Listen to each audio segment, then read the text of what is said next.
And this is fucking talking shit with Eagle, episode 852. My guest tonight, Mrs. AC Moon. How you doing? You want to tell everybody how you're doing and of course where they can find you? Oh, hell yeah. Hell yeah, dude. Let's see, I'm on AC Moon on Instagram, AC Moon Cameron, I think on rest of it, or you can find me on my website, indicateinnovations.com, or my patent invention, where we'll get into here in a little bit. It's croptopsgreenhouses.com. So yeah, I'm all over the place. You can Google me and find me. Definitely. I appreciate you having me on, man. How you doing tonight? I'm doing well. Very much looking forward to this episode. Of course, I've seen you on some of the other shows, but I don't think they touch base as deeply as I like to get to know some of the people in the cannabis community. With that being said, I like to start out right from the beginning. I mean, the beginning. So, Dun, dun, dun. when was the first time either you used or seen cannabis? When did cannabis come into your life? Oh, well, let's see. I'm a second generation grower, actually. My dad came back from Vietnam and started growing, I think, as soon as he got back from Vietnam. And so my older sister's name is marijuana. And so it's pretty much, you can tell it's a generational thing. So I can't really remember the first time that I identified the plant as something else, but it was in the garden of my entire life. So it was just right there next to the tomatoes and the anise and all the other beautiful plants that were growing. It was just cannabis plants were there my whole life. I think the first time I started tried it, I think I was probably like I gotta say I was like 11, I think, and my uncle and my stepbrother had like left a half burnt joint like in the ashtray on the desk in the living room. And I took it with my dog and I went on a walk with my dog and ended up like burning by myself for the first time. It was a weird experience, but it wasn't like as cosmic, I guess, as some people would put it. It wasn't like mind opening. I think living in a smoker's house, you probably end up high since you're born, so you don't really remember. Well, it's kind of weird that you bring that up because, well, first off, before you say that, before I get too deep into that, did you get high? Would you say you got high? I think so. I'm pretty sure that I went home, made my dog food with and then made myself like macaroni cheese or something and like passed out like super early that I don't think anybody even noticed because I was a latchkey kid. So, it's one of those states where parents aren't really around and make you feel odd. So I just nerded out, read some books and called it a day. It's weird when you think back on like how it started.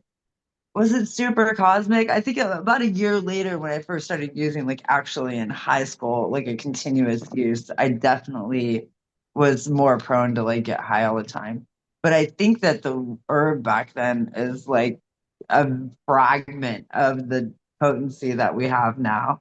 We had peach can weed, it was like a pound of weed from the bikers because my dad was a biker and like all of his friends were all bikers and shit. So it was like a pound, like a Folgers coffee can pound.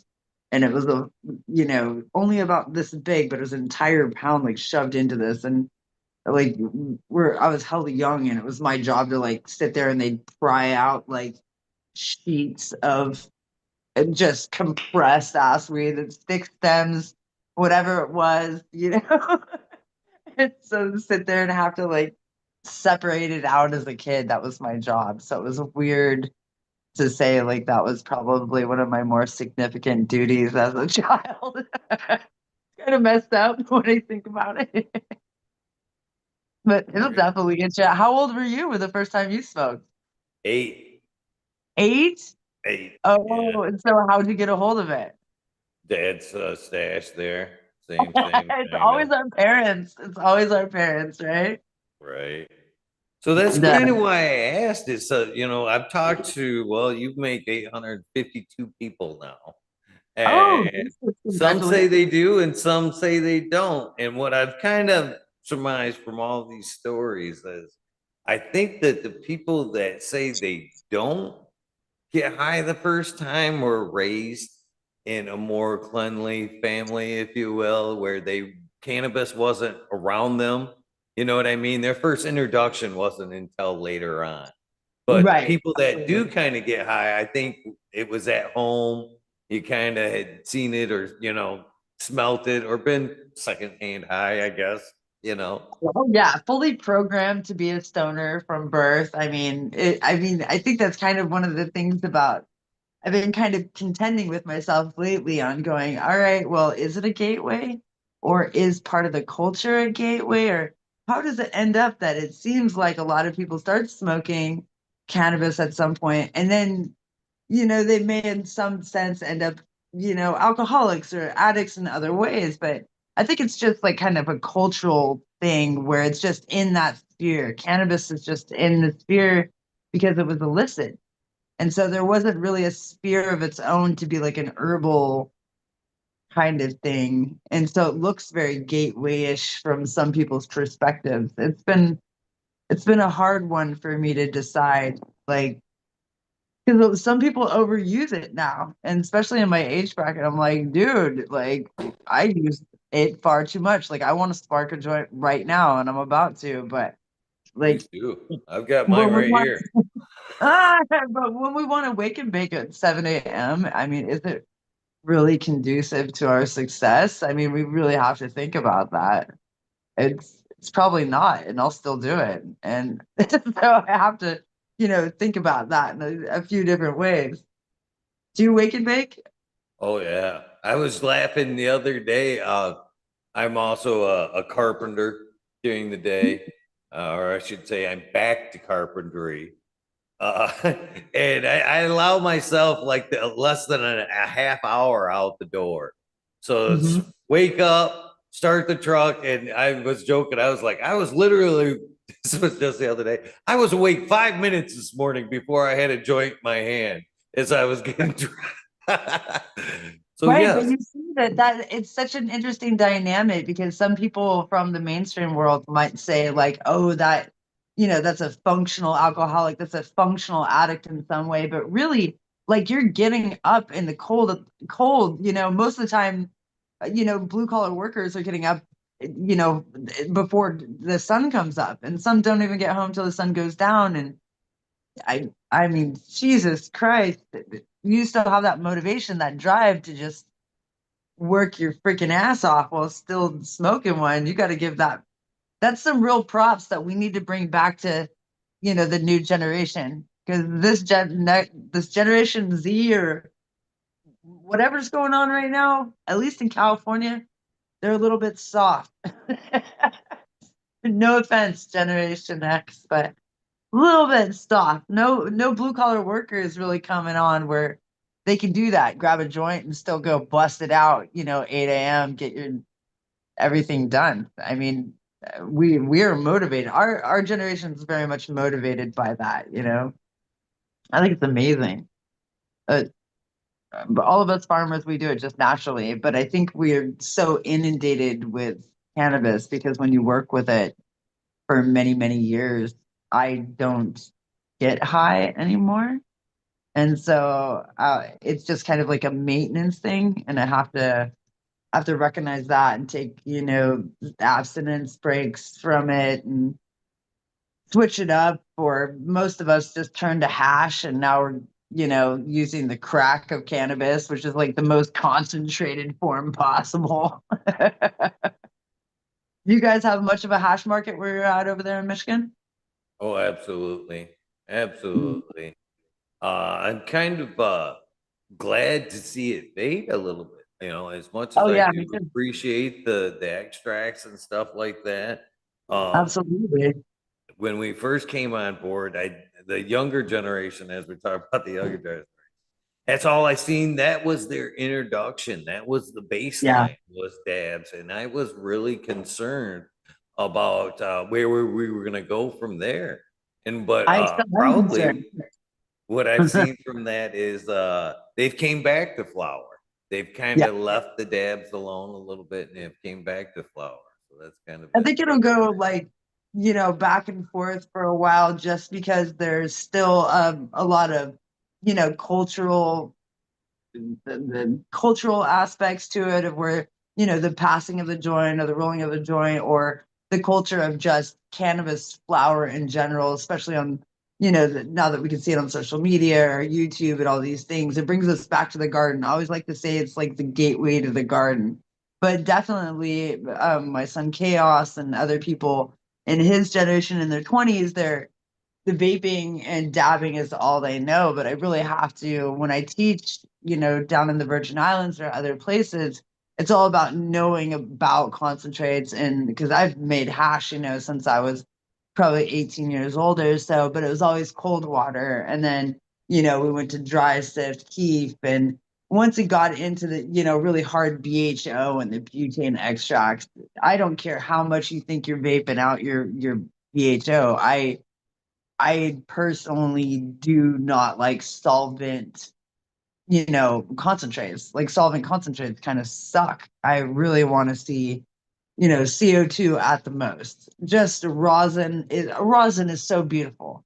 I mean, you get such a great terpene capture with rosin, like such a more superior product to just have it organic, but you got to grow so freaking much of it. And fresh frozen, I mean, you can't hate on fresh frozen. I mean, it's the ultimate terpene capture right there, and organic, and a full spectrum entourage experience in all ways.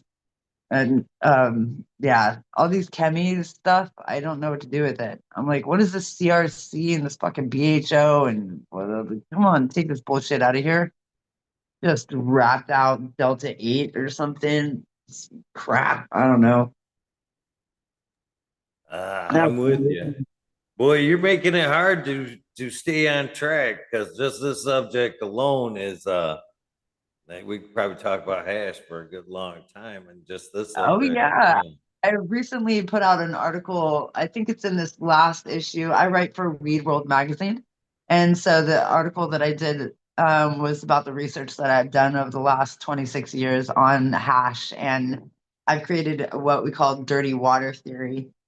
And dirty water theory article that you can find in Weed World right now is really talking about like the trichrome size and being able to tell the difference in your genetics as we work with breeding genetics. I've done a lot of research on watching if it's an oily residue opposed to is a waxy washer, is it a dry sand, is it a clay, is it a mud?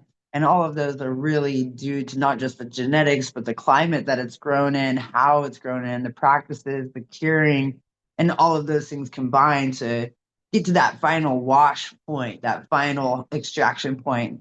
And looking at how sativas have that more dry, sandy, salt granular shape. So that's going to be more, you know, impactful to have a dry sift. While and some of the more oilies are definitely going to want to be a rosin sift. Well, some of the other genetics, they really want to be cold water. So genetics are really defining our wash right now, and finding, some good washers is I think what we do in our pheno hunts every day in Humboldt. Like that's what our jam is. And I have the Caribbean Cannabis Project where I work with adapting genetics down on the island. But I have skipped to the end, haven't I? I shall. Well, I Yes, shall. I can see this is going to be a good one. Yes, we do have to rewind. All right. All right. So I'm gonna, if you'd like, now's a good time to spark up. I've already kind of partaked a little bit if you'd like. Oh, So I'm partaking all day. Let's go. what are you smoking on before I ask my next question, I guess? Let's see. I got some grape jelly donut that I grew this year, organically up on my 40-acre farm in the Sierra Nevadas, right outside of Grass Valley, California. So I grow it about 4,000 feet there, and grape jelly donut did okay. I also was working with my farm on my previous partner's farm out in Humboldt, where it did a little bit better out there, but it really isn't a nice crusher on the density. But it washes really dry. It doesn't have an oily residue to the washout at all. But it's got a real nice stink to it. It's got like the gassy earth, just a little bit of that grape on the front end of it. So it's a good one. What are you puffing on today? I'm smoking a little bit of Game Warden uh 88 times Game NL5. warden. Yeah. Game warden. Wait a Yeah. second. Okay. I've worked with breeding genetics for a good long time, and I work with a lot of breeders. And who the heck, where's Game Warden from? I'm not for sure, to be honest with you. This was passed to me by one of the people here in chat, Justin Smeds. We had quite a few conversations and did some trading one night, and he hooked me Oh, up with nice. a bunch of seeds. So Oh, you grew it? yes, yeah, this was part of my outdoor this year. Oh, that's excellent. So was it like a purple leaning or was it a green It was genetic? green. It was a green leaner. Really? Didn't have Yeah. any of the frost out after the cold snap? No, no. In fact, it didn't really make it to the cold snap. We had a beautiful season here in Michigan this year. It really I was. It mean, was we're very 60s good. until the end of October. I had some plants that I was blessed to let go till mid-November. Me So too. I had a Hindu root beer Kush purple gorilla that went almost all the way till Thanksgiving that I was like, holy cow. Didn't even mold out. I was really impressed actually. I It, had an African black and a Vietnamese black that went oh, that far, and they could have beautiful. easily went till Thanksgiving. If the weather would have permitted, I would have gladly let them go another few more weeks. That's balls when you're going that long-winded in Michigan. That's when you know there's a real good year. Like an amazing grow year. That's an amazing grow year. That's so cool. It was a You nice gotta season. love that. It was a great season. Christmas weed is the worst though. I mean, it just starts reverting. I've had one that went all year and then just put itself back into the grow cycle. And that one was a Thai genetic that just decided to be a biennial, I guess. You know, it didn't care about finishing out. It just kept going. I was like, all right, I've never seen it since. I've had a few of those. Motor breath, it was one for me. Motor breath went like that just forever and ever and over and ever. Oh, that's for sure. It's going. You gotta love this. This is my buddy's um uh, doing this podcast at my friend's house right now, and he has an original Dr. Seuss painting, which I thought was pretty amazing. That I get to do a podcast right under Dr. Seuss painting. That's like, all right. I just finished a kid's book called Magic Blocks of Hemp. So I've been working on this kid's book with a friend of mine that is in Venezuela named Ed of Art, and he's helped me do some of the illustrating for graphic design. I sketched everything out, and he helped me bring it to life. So that's been pretty amazing. I did like a hidden hemp game where I hid, hemp plants in each of the illustrations, and it's about like bringing sustainability and hemp back into just normal agriculture and recycling and using bioplastics that are alternatives and stuff like that. So, and Dr. Seuss was like super in my rhythmic poetry that I made the kids' book out of. He was definitely my inspiration. So, you got to love the crazy people that were the creators of the past. I wonder if Dr. Seuss smoked weed. I wonder. I'm gonna vote yes on yeah. So, let's see. My journey started I'd say I started hustling, I think, when I was 13 or 14 or something like that. Being a street kid, I had all the connections because my parents, friends and stuff. I had like this peach can stuff, and they'd give me like an ounce for $100 or something, and I'd break it down at school and like survive the alternative way, I guess, when you don't have any family that's there taking care of you, you just figure it out yourself. And I lived in a hammock with some friends on the outside of town, and we took ourselves to school every day, and yeah, hustled her. So, excuse me, I definitely got in the game a little bit young, I guess. And by the time I was 18, I dated uh, a cat that his parents had an apartment in San Francisco, and so I got to go down there, and I learned about like the cannabis industry, the medical marijuana movement, like in a real way. Like the hippies around me would talk about it a little bit, but the real way of where it was like every single billboard, like the whole Frisco in the 90s and late 90s was blown up with, this is the movement. We are about to legalize cannabis, and like it was everywhere. So it was a real inundation. But by the time I was like 18, I started being that girl that was holding like the petitions outside of the stores, like to gather signatures for Proposition 215, which was our Medical Cannabis Act. And I was super young. I started my first business, Harvest Moon Munchie Company, which I think I started in 2000, officially in 2001, but definitely in 2000, where I was just a kid and I had learned how to make candy from my mom, who was an off-grid doomsday prepper. And like we made candy on the wood stove, and so I already had the skills of how to make candy, and so I figured out how to infuse it with hash.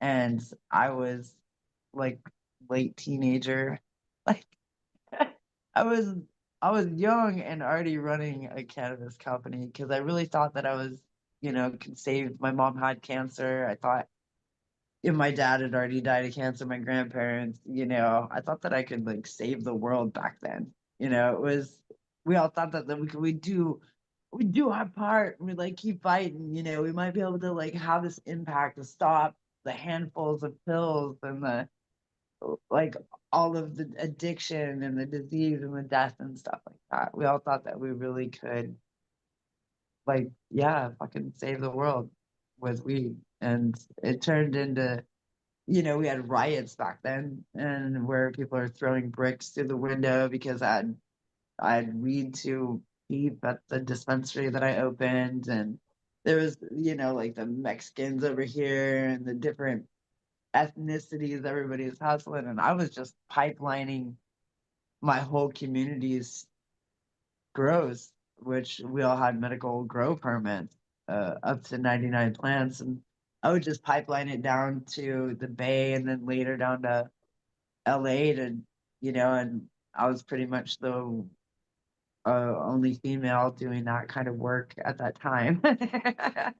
And in that specific area, so I was able to, slip through a few more stereotypes that I might had to have dealt with now.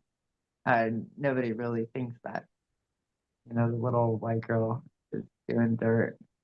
And so it's easier to own a dispensary and then do on the transport. And yeah, it kind of got crazy. It super got crazy. How long have you guys had medical marijuana laws over there? 2008 we were legal, and we kind of share a little bit of the same path there. I was right there collecting signatures as well. That right there is my ex brother-in-law who got me. He was Charles Snyder Jr. He was the third person in Michigan get his medical card, Oh, and that's wonderful. he was very pro cannabis and very influential in getting it legalized here in Michigan. So there was a lot of Sundays where we weren't doing shit. He'd be like, "Come on, man, let's go fucking do some signatures." So there was a lot of times we thumped doors and hung out in front of stores to collect signatures to Oh, that's kind of get it wonderful. on the ballot here in Michigan.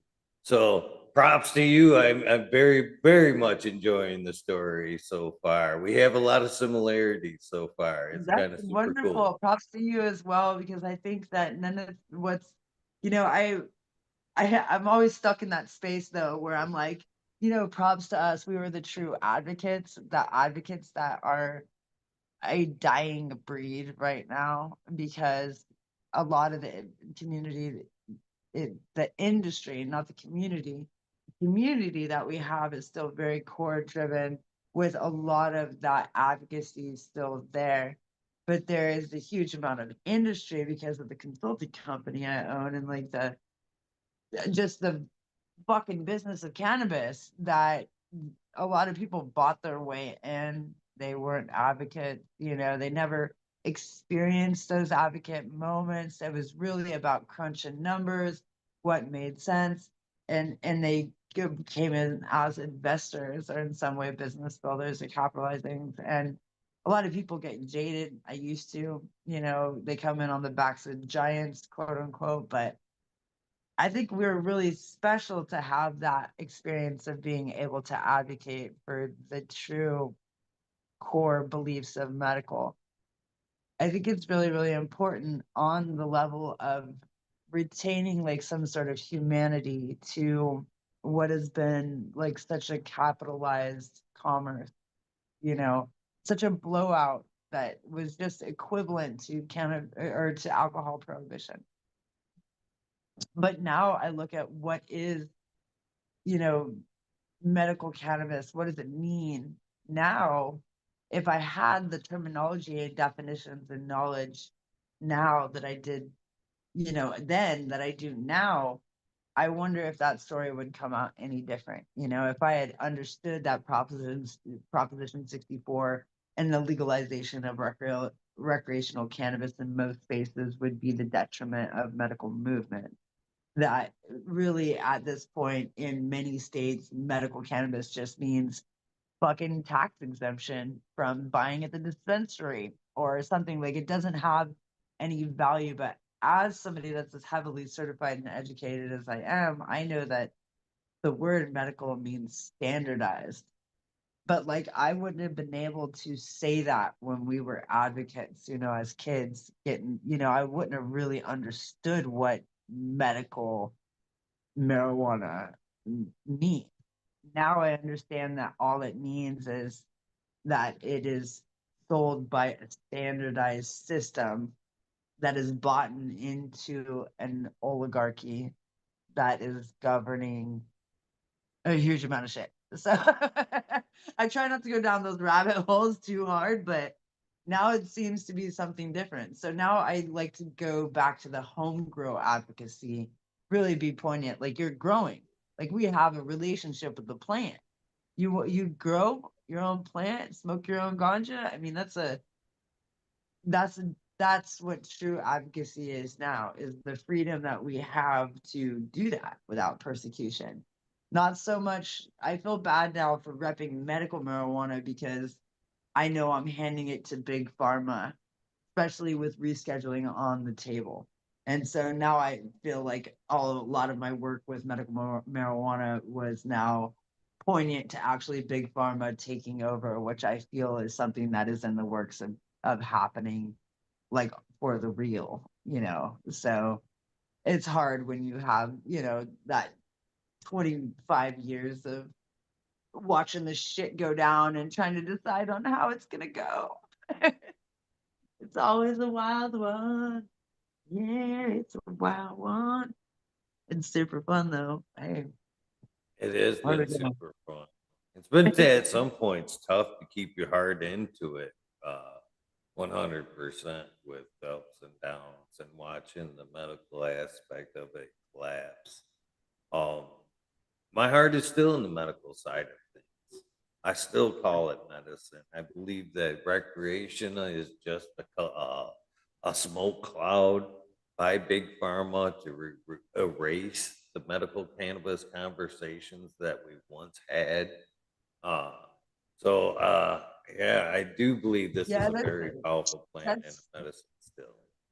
I agree to a certain extent. I work a lot in the international sector. And so, with being an international business builder, I look at the insights on, I've done the overview for Bayer Pharmaceuticals. I've spoken with a lot of pharmaceutical, biopharmaceutical companies that are, waging war on sin cans, which I have studied a lot about sin cans. And sin cans are synthetic cannabinoids that are, of course, being formulated and synthesized by big pharma, which now they're able to synthesize even more than we even know exist because they're able to, after rescheduling goes on, they'll be able to dive into much more research than they ever have. And that research is only due pertinent to being able to capitalize on what we created as a medical cannabis movement.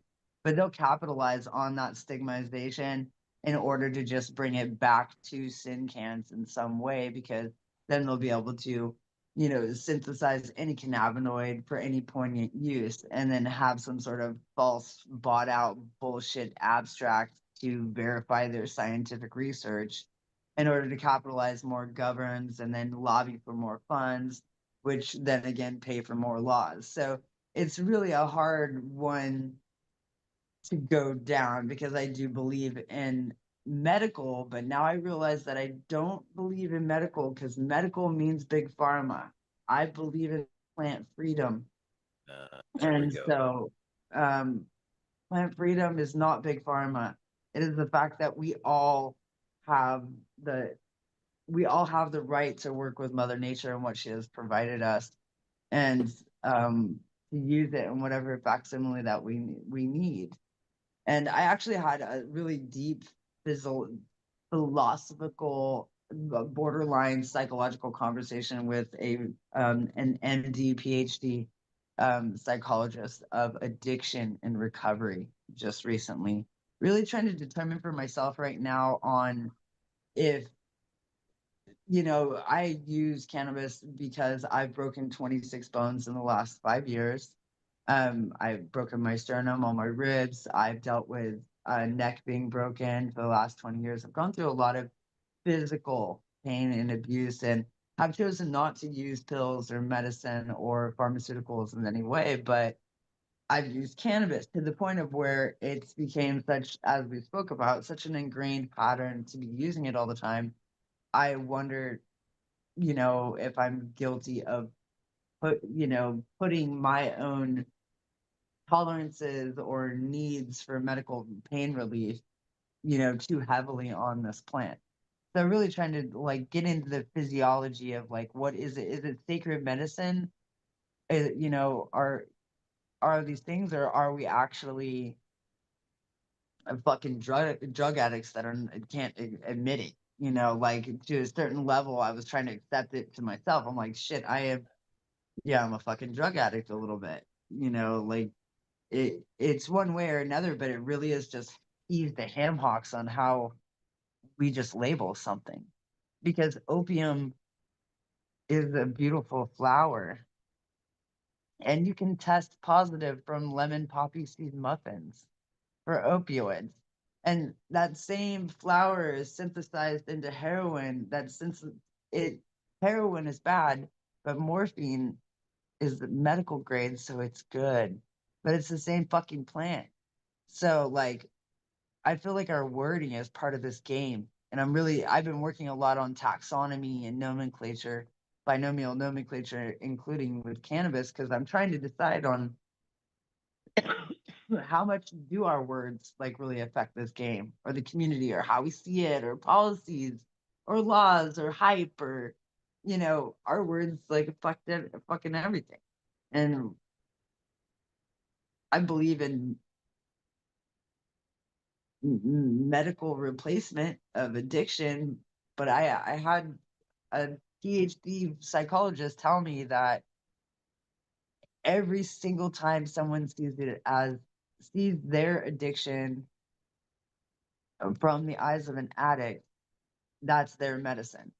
So if mama wants a shot of whiskey, she took her medicine, it's like a mental thing that goes through it. So I was really trying to battle back with like, is our entire community doing this? Like we are, are we excusing our own overabuse of this substance by, calling it?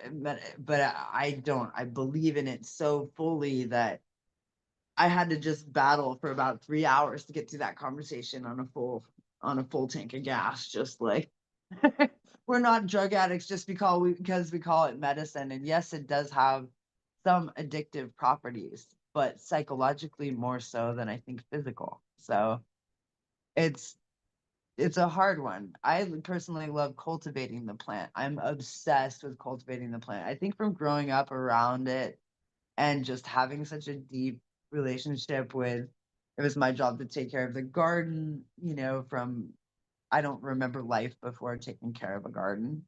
Just super off grid in the middle of the woods. I have like sled dogs. I had sled dogs that would help me like pull the goods down to the garden or pull it away from the garden. Or I had like to pull the propane tanks of the food down the driveway from where we had to park in the snow. So it was like super, like you can't get more grassroots than that. Like you really can't. So it's like the concept of living off the land, cannabis like fits into it. But right now, when I'm seeing people go nuts because they're like, I can't afford a 50 sack, I'm like, what the holy hell? Like, can't you grow herb? And they can't because they're in an apartment in an inner city or they don't have the skills. And then they just want to be able to get stoned for $50 and it's still cheaper to go get a 6 pack of beer and get drunk. So I'm like, we're still in the same fucking war.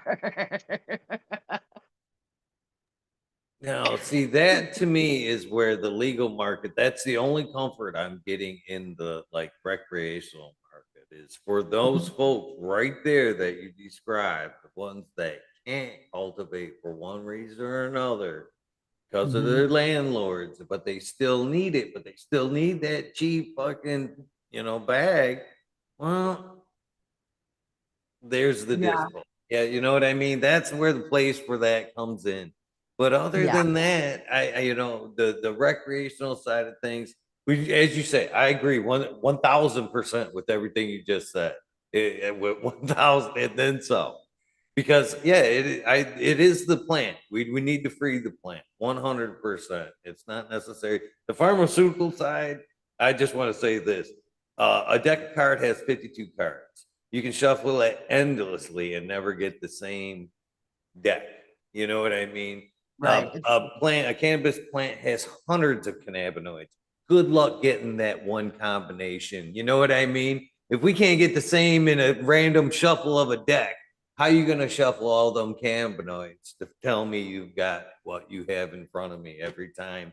The same effects. You know what I mean? Certain strains work for different things, and I don't think the pharmaceutical side will ever catch up to how they put all that together to equal that, to be honest There's with definitely a lot of need for research and science that we've been delinquent on because of the legislation. We do lean heavily on Israeli research because they have, such a history of being able to do cannabinoid research and research the plant in general without federal laws, bartering the way. But the one thing that they have now that we have to really remember is a looming reality in all the research that I do, because I mean that's my life, is researching cannabis. Cultivate it, work with it, research it, build businesses around it, and that's a worldwide project. But we now have AI. And so, by all terms and definitions, what they've been able to do now at this point is every time we talk about what we're talking about right now, or every time somebody makes a post about this particular strain, or this particular review on this particular fucking Yelp platform, or whatever it is, the entire AI systems can data mine absolutely every single comment ever placed on the internet in order to finally define what Blue Dream does to a human. And the only thing you'd have to shatter down after that AI is using metabolic science on top of that. So that's going to be like chemobark metabolic science would be how an individual, like we can get a broad spectrum. Oh, okay, we got 5,000 comments that say this should put my dick in the dirt, but like then we go back in and like with those same people have had their dick put in the dirt if they had eaten it like a raw steak dinner, or like if they had a really heavy dinner before they used that cannabis, was it the same effect or was there some other sort of metabolic, exchange? Like that joint may affect you differently than it's going to affect me because we're different shapes and sizes and fat balances and like all the things. So I think that science is going to be able to actually be done like scary fast, just because they can do so much deep dive data mining at this point with there being no laws on AI currently. Because all of the writing and research I do, and all the writing and research so many people do, and just on a daily conversation, is a phenomenal amount of information going on between humans. Now they can capture it and just kind of compile it in 3.5 seconds. And it's fucking terrifying. It's very Terminator Chapter 2 to me. Terminator. The intensity of the THC. Yes, that's what it's going to do. It's pretty messed up.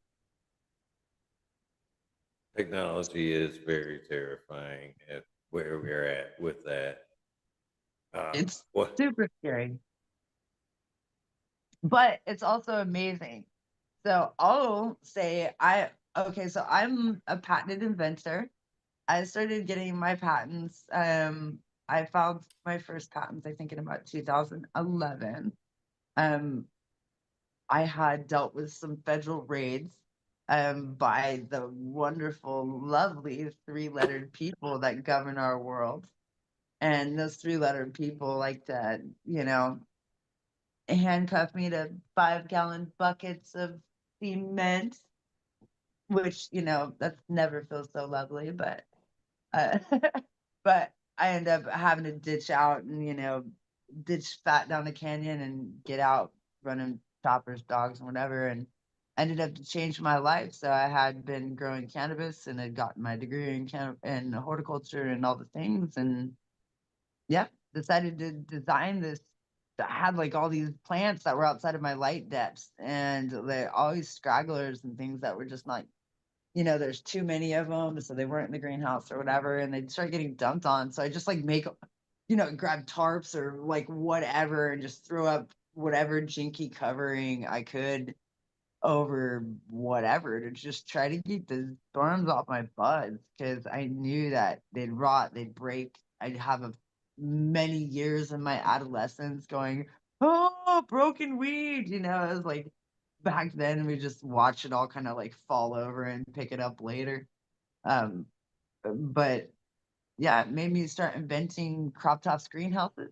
So I invented a instant pop-up portable greenhouse that protects plants from storms, that we also use as a breeding chamber and a quarantine for pest control, mold control, and things like that.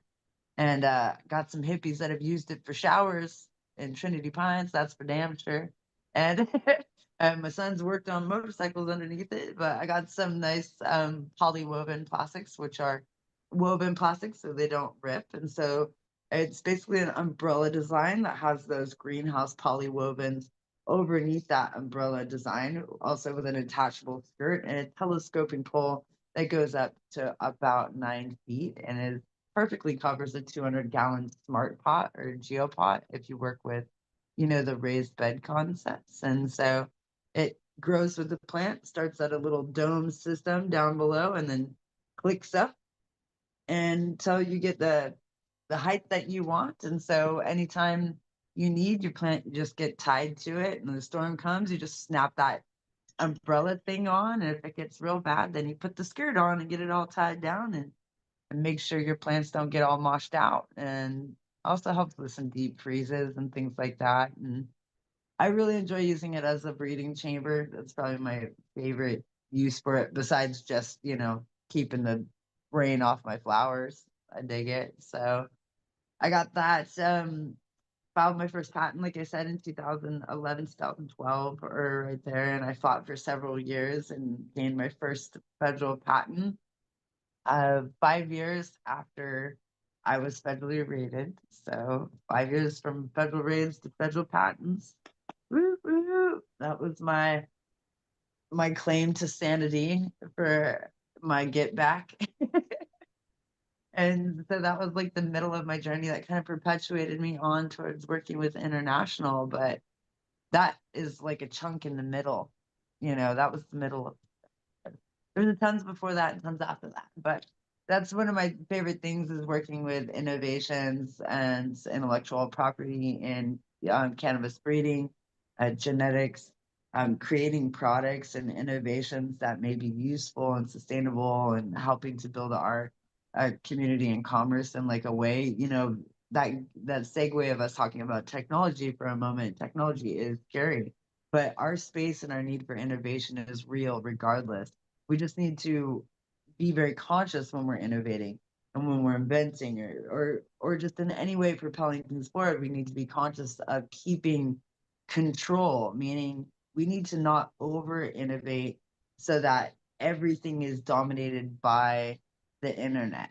It's actually really smart now to start going back to making things that are putting the power back in the hands of the human. Like for me, I pulled out my hand trimmers again. I pulled out my old salad bowl hand grinder trimmers, because not only do I work on islands, I work off grid. And it makes it easier when I'm innovating something that's actually taking the power back from electricity, not adding one more LED screen and one more pointless fucking LED light to a model that doesn't really need it. Like we've over innovated to where we're creating a cosmic amount of garbage, like by mass and landfill. And then we have a conversation about using hemp plastics to replace petroleum plastics. But in all reality, hemp plastics will last longer, so, and they're not 100% hemp, it's still got petroleum polyfill. So, just the technological innovations that we need to have right now need to be grassroots. So, I've just been encouraging everybody, like, let's innovate, let's keep innovating, but let's not do it in a way that's just stereotypically, okay, we're going to make one more app and we're going to let the internet and AI make us feel like inventors when we're not inventors. But the true inventors, they're the ones that created the columbines that harvest the wheat that feed the world. Like the true inventors are the ones that have, they are creating the things that we see every day. I mean, and you see platforms like Temu in China, like being more inventive than all of us. But we know us stoners, we come up with some shit, just nobody follows through with it. Like, you've had more than one sesh where you're like, oh my God, that was a phenomenal idea, but like nobody follows through with it. So I like to help people. So I am the founder of Indica Innovations International, where I do help people bring ideas to life, help them, bring their genetics to life, help them bring all of the things and build their businesses around their dreams. So that's definitely something I enjoy doing. Innovations, plant space, yeah, that's where it's at. Nice. And it sounds like you've been hard at innovating. I mean, since the candy days, Yeah. trying to reinvent, I mean, how you can stay in this business and stay relevant, which is tough. Uh, yeah. It Yeah. sounds like you've had to have met just a ton of people along the way that Yeah. That's for dang sure. I've been all over the world, from working in Thailand to Morocco to Bermuda, I was with the Southeast Asia, did, tour around the Bali area, which I don't suggest Indonesia and cannabis work for anybody. Then I started working down in St. Vincent and the Grenadines in about 2015, somewhere in there. And so, really was helping work on the first 300-acre medical marijuana license for our new medical marijuana laws that are in St. Vincent and the Grenadines. Um, it was an amazing experience, quite a culture shock compared to working in Southeast Asia or in America. in just in the way things went. You know, the Caribbean has been amazing to me though, and I've been working over a decade in the Caribbean now, and currently work in the Virgin Islands. So I do have a love for the Rastafari people, for the people that are persecuted in the same way that I feel that we were persecuted, because too many of me and my people were put on the ground by, you know, helicopters, and my family held on the ground with AR-15s, and all of us persecuted to the point, and then we get through it and we finally get through business, and then we get through all these things, and they hand us no time in California. They're like, oh, we're about to turn it recreational. You have 18 months to transition. If you don't get your 18 months to transition, you're ass out. There is nothing that's going to protect California. And they let everybody from the Ukrainians, anywhere in the whole world, could walk in and just build a business in California. They fucked us. And so I really wanted to save the culture of other places because they didn't preserve California culture at all. We had, and they know it now with the Cal Legacy Project and different things. They know by writing our history that they screwed an entire cultural community that really stemmed a lot of other places' cultural interaction with cannabis. And so going down there, it was all about helping affect the laws, doing the reviews, working with the University of Virgin Islands to do the reviews to preserve the Rastafari people and to preserve it from the colonialists and the people that are going to go green wave in. Right now, we just legalized cannabis in the Virgin Islands. We want to stop that right the fuck now. And we made sure that by writing the laws, then you have to have been living there 10 to the last 15 years in order to be considered for a proprietary license. So that's how my effect and what I've focused on is making sure that the Rastafari and the people of other places are not given those same predatory terms that California was. Because I sat there and fought for it and fought for it and fought for it. And in the end, we just got bent over with no Vaseline and just so fucked. And it was just, excuse my language for anybody that's offended by that, but it Really was well. just, you know, our culture was were the giants and the people that were, I mean, I'm not saying that other places didn't have a huge amount of cannabis culture themselves, you know, just at that time we very much just have the environment or the climate that we were able to grow the substantial amount of cannabis to feed most of the United States. And we battled back BC. We battled them until they just couldn't even get through Toronto. They didn't know, no, I didn't know. They just went up there. So if you can battle something back from across the entire United States, that's a pretty powerful entity. But so now I work a lot in equity, really trying to make sure that everybody has a, you know, fair chance at least, so that the oligarchy and the government doesn't just bend you over right from the gate like they did for California.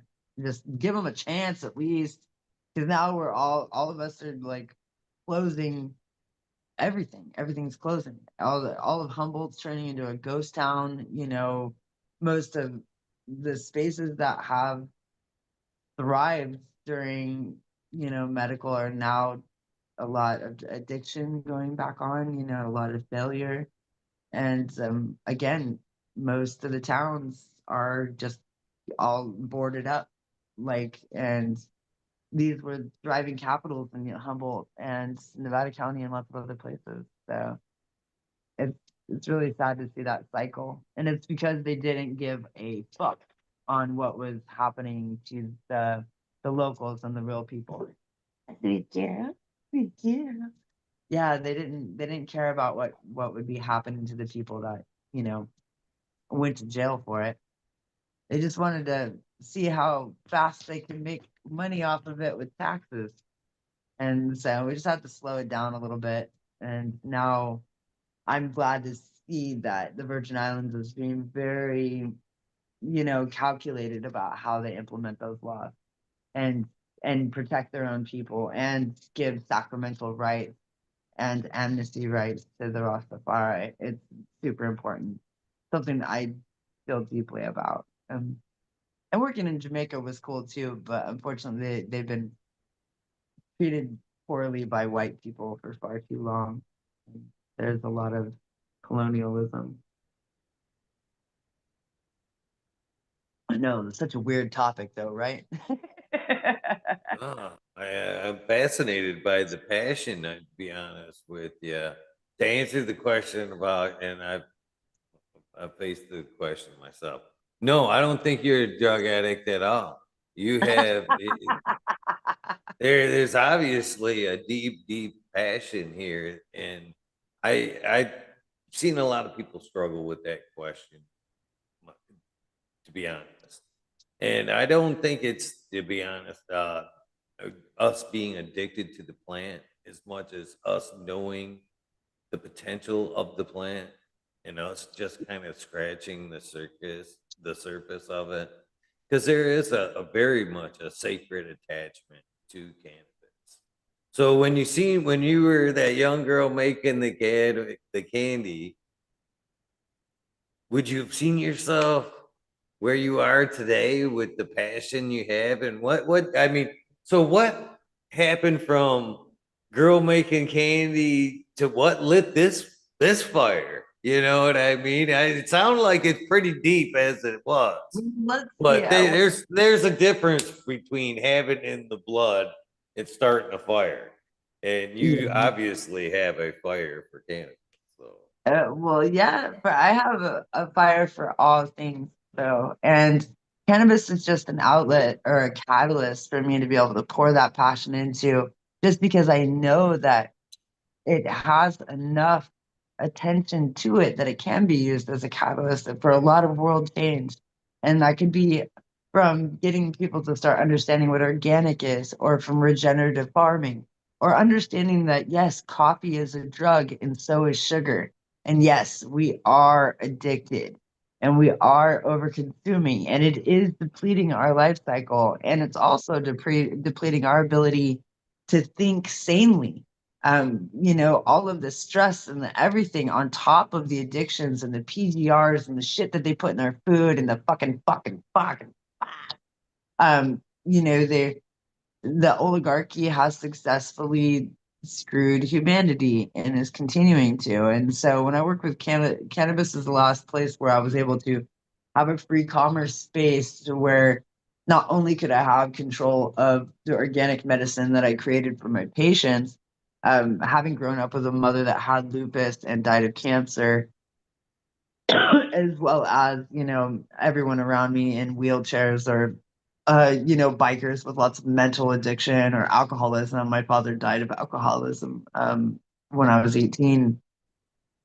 All of those things really perpetuated me to just seeing how not only was all of this stuff was toxic. It wasn't just like one or two or three or whatever. Like, it was all. And I tried to eat some salmon a couple of weeks ago, and I have tried a couple of times through the years, but I can't even really like eat meat for the last 25 years because um I I know the pain and the cycle. I just have like this super emphatic way of looking at the world, and I really want us to really recognize their ability to grow, and plants are hell of small or smarter than us. They're sentient. They are able to teach us so much. I mean, if you've ever been on a mushroom trip, I know people that are really pushing the psychedelics era right now, or going to that. It talks to you. Like when I'm in the forest and the forest talks to me, it doesn't. It's not like words, like you're fucking hearing words or something, but it's this vibration and this feeling when you come in contact with the earth and with the planet, and the vibration and the energy that's coming from the planet. And once you really get away from all the electricity and all that, and really tap into it and feel it, like, you realize what one love is and what we are all one, like, really is. Like, it's so much bigger than just like, oh, that was good, can I get high? It's like the root, and it's giving us a chance to like slow down just a second to be able to feel like the heartbeat of the entire cosmos. And when we grow the plant ourselves and we're taking care of it like it's our child, like we're concerned with its well-being every day like it's our kid. We're like fucking water it, we're staring at it under microscopes, we're like giving it all the passion of a child. And I think it's aware of that. And I think the whole world like would benefit from just having that connection with nature and really getting our I know that's some hippie ass shit, but I can feel it. And I think a lot of people that work directly with the plant can feel it. It's a hell of intelligent sentient species. And it can use its power of getting people high to realize that they're destroying the planet, then I'm all in. I'll grow the fuck out of it and I'll do whatever I have to help use it as a catalyst and possibly, help change the world in some way. Because I mean, what the fuck else are we gonna do? We If we don't change, it's that we don't have much choice. I mean, I'll get high and laugh about it all day long, but everybody knows that, you know, we're killing ourselves here. We're killing ourselves. If you ever had a family member that's an addict or an alcoholic or had a friend that, died of fentanyl or all these things, we got to take control somewhere. So cannabis seems as good as a place as the next because at least it doesn't harm people and we can bring awareness through it and then maybe find creativity and still build businesses and commerce and all those things and use all the other plants too because all the other plants are just as awesome as cannabis. This is magic too. If you've ever grown an aloe plant, aloe's hella magic too. I mean, they all are. They're super magicy. I 100% agree. Boo. Yeah. And all the people you're preaching to the choir around here to this community as far as like the plants being alive and sentient and us being kind of just a small part of the whole system. Uh, yeah, 100%. I believe that the microbes, once you dig into the soil and you find out what's going on with the microbes, Oh it's yes. the key that ties us all together. To be honest with you, that's what when you go out there, that experience that you feel, that's the microbes in your gut and your body connecting with the microbes in the soil and in the plant, everything else. It's all in the air and Oh, everything else. absolutely. That's the whole telepathic system of it all. That's the way it all talks through the Well, microbes. yeah, and just kinetic energy of all things in general, because I've been talking to a lot of people lately about, electroculture, which there'll be an article out. I also write for Garden Culture magazine, out of Canada. So, an article that will be out this month is about electroculture, which is electroculture is the art and science of um, capturing atmospheric energy and transferring it into the soil, where it will stimulate those microbes and enzymes in order to break down different nutrient abilities or different forms that are in that, and then use them to supercharge the roots or energy bodies that are in that soil body. So you'll see like a staff with coil wrapped around it, or different types of conductors that have been made that have worked with homespun electroculture units, but there's a lot of research that's been done. So definitely, if you get a chance, I'm not plugging them or, too hard, Listen but to it's that a stuff today, to be honest with you, about copper in the plants mhm. and actually wrapping what was it, copper and zinc and wrapping the wire Mhm. 12 inches between 6 inches deep to what it was 1.9 amps, I believe, is what it put Yeah. out, which, like you were saying, was help generate or stimulate the roots there. Mhm. Also, big fan of. We talked about a lot of this in this community as well as like crystals. Putting See, crystals that's my in jam right pots there. to generate different frequencies as well. Yeah, it sounds like That's what I'll say. we believe and talk about a lot of the same things. It's fascinating some of the stuff that we're actually just kind of scratching the surface of and trying to wrap our Isn't mind around. Uh, it? Isn't it? yes. It's just amazing. And as I always look towards my bones and I have like all of these scars and like these breaks from, breaking my sternum and all these types of things. And I always tell everybody how weird it is that like we're made of metal and plants are made of metal too. And people are like, what? And I'm like, yeah. And I feed metal to everything. And I take metal supplements too. And they're like, fucking what? And I'm like, yeah. Like calcium is a soft metal, iron is a soft metal, a metabolic metal as well. Phosphorus is a metal, magnesium is a metal, phosphates, all of it is metal, salines, all of it's metal. The fertilizer that we create to feed the plants is made of mostly metal, and our bodies are made of metal, and the plants are synthesizing metal.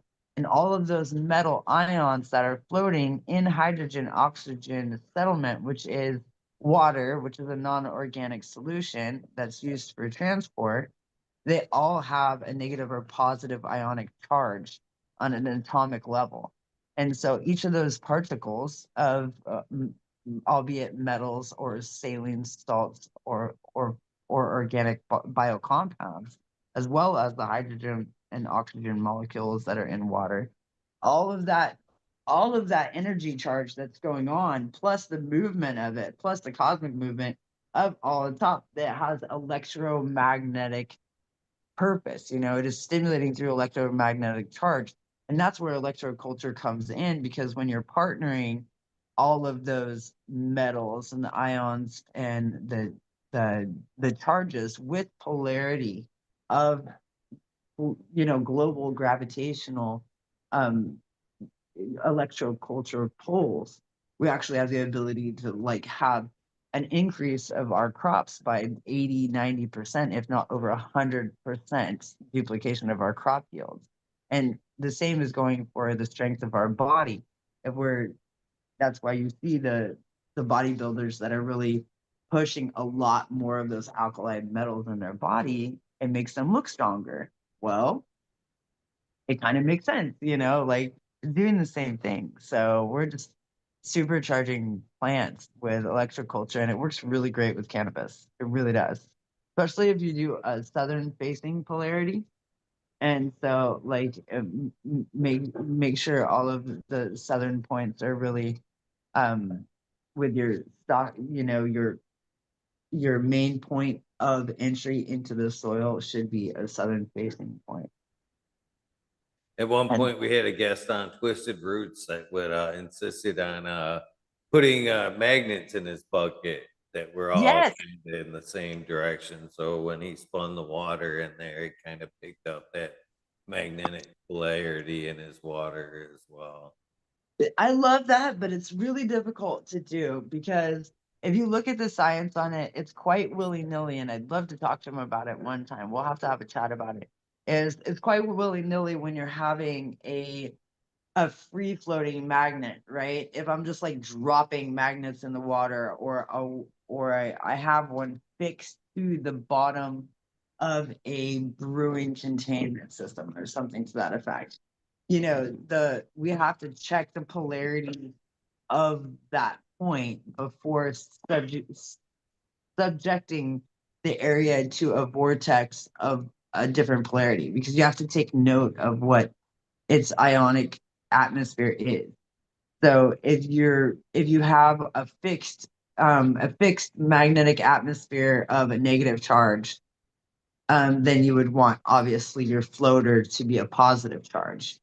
And in reverse, in reverse. But just have to remember, of course, that the positive charges are always going upwards, while the negative charges are going no downwards. No, negative charges are always going upwards. Positive charges are always going downwards. So you have to like also take that into effect. So I've seen some home growers definitely understand the concept, but you have to refine it just a little bit more by getting a little bit into the science of the magnet culture, I think, in order to really, tune it to be just perfect for your electroculture setup, at least in my opinion. You never do know. You never know. There's so much science that will be coming out of this. That we were talking about this a little bit yesterday in the Weed Nerd World Show. As far as like what the cannabis cultivation will push ahead in agricultural uh, scenarios in the future.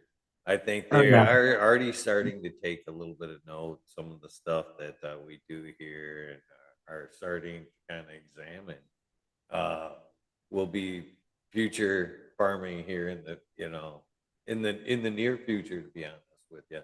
Now, I kind of want to go back to look something else because plants are very susceptible to energies, all types of energies. And I'm gonna kind of like blur a lot of what we've talked about so far. So I believe that cannabis is a very powerful medicine. Part of the biggest part of the medicine, people that are sick, is the cultivation side of things. That whole being around the plant and needing the plant, needing it, and you needing the plant is that symbiotic relationship Yeah. is huge. You know what I mean? So that part of cannabis, the cultivation side, is the biggest part of I what love I'll it. call medicine, anyways. So Full now, agreement. Full agreement. Ego full. now, as far as everything else, energy does play a huge part in cultivation of the plant, to be honest with you. Because and it is very kind of important your grow area, your attitude when you go in there. The plant is not just a bioremediator of the soil, it's a bioremediator of the soil, a soul as well. So when you Of go in soul. there, Yes, that's a good it's one. trying to clean out you as well. It's pulling out all that negativity. It doesn't take long. You can go into your garden with all kinds of anxiety. I don't suggest it, but it doesn't take long before being around them plants and being in that space melts out that anxiety, makes you feel one with the plant. So that there's a lot of energy transferred there. 100%. Now, I want to further extend this to what's wrong with, I think everybody thinks, what's wrong with recreational cannabis versus home cannabis. It's that energy right there, I believe.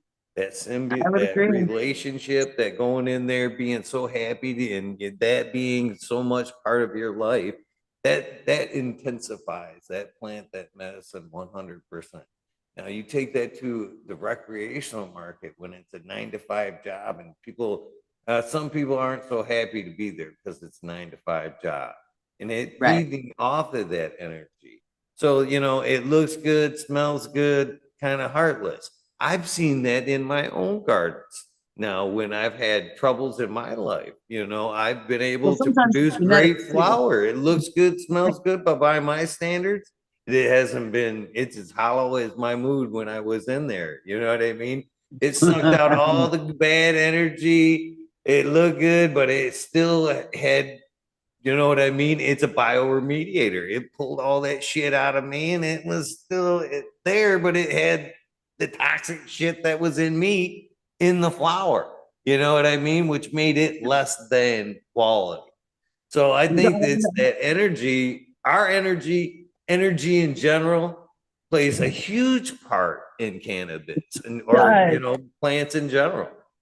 I would freak out if I thought of every plant. I've grown so many thousands and thousands. Being from Humboldt and Grass Valley, like I've grown so many thousands of plants. If I thought of every single one as a semiconductor in its individual right instead of as like a collective, I think I would lose my goddamn mind, to be honest with you.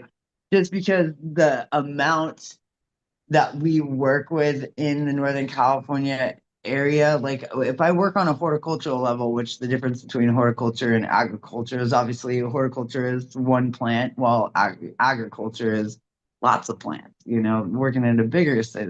So if I get to work on like an individual, stash or on my home grow, which, I still grow for several patients, I, I can feel the because a lot of the symbiosis that's going on. We also have to add in the mycological aspect of it, the worldwide web of mycorrhiza that's going on if you're in an organic space.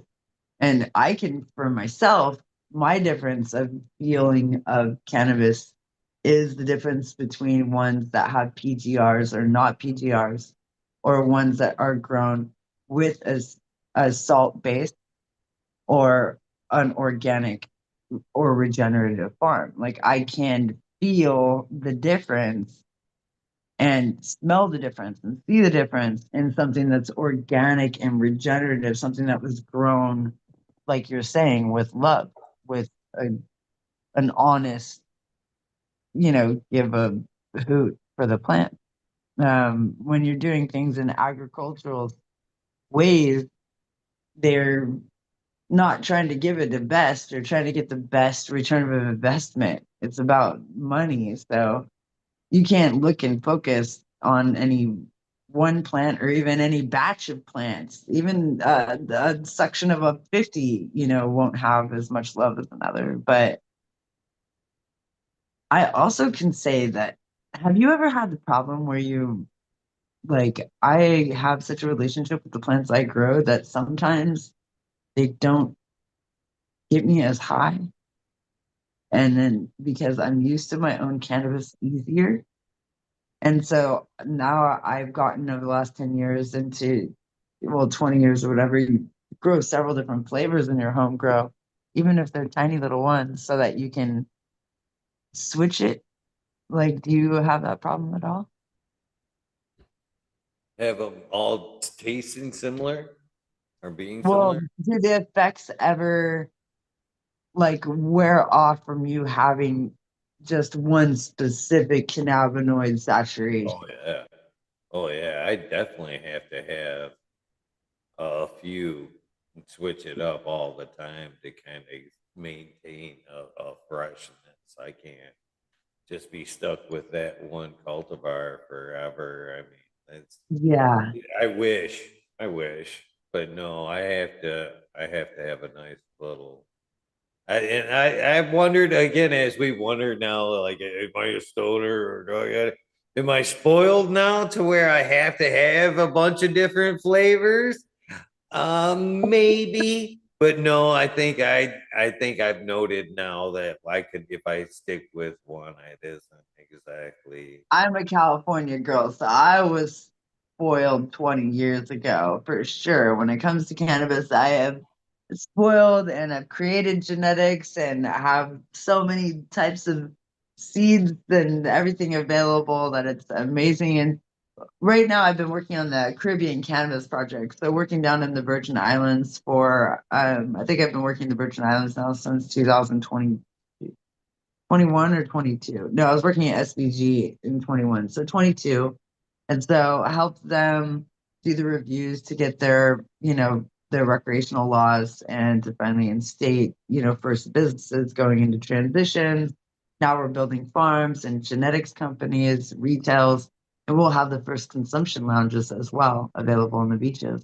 And so Caribbean Canvas Project is working with the breeders in Humboldt, Northern California, and other places that they feel have legacy seeds that are of legacy quality, meaning as far back as possible, um, within right of court, cultural stuff understood. But I'm taking those different seeds that I've donated to Caribbean Cannabis Project, and we bring them down to the Virgin Islands to different participants that wish to grow. We're doing right now research and development of genetics of where we're creating endemic genetics by getting bedded seeds that are strong and really solid. We got Equilibrium, we got Doc Ray, Rare Breed, we got what is it, Soham seeds, we got Soham Royal seeds, we got Alpine, Canna Country. So any of the genetics breeders from around the world that want to donate or get involved with this project, we do the research, creating white papers on the adaptation and metamorphosis of the plant. And so really getting into I'm doing genealogical testing as well, creating genetic imprints of plant cultivars in order to work with intellectual property for breeders, myself, my partners, and my people. And then also creating those endemic protections for the people of the islands to help protect them, and then hoping to bring that symbiosis through together with the Caribbean Cannabis Project. I'll be having um, building a 420 event right now down on St. Croix in the U.S. Virgin Islands, where I'll be bringing everybody together as I can, and you yourself and your constituents are also welcome to come.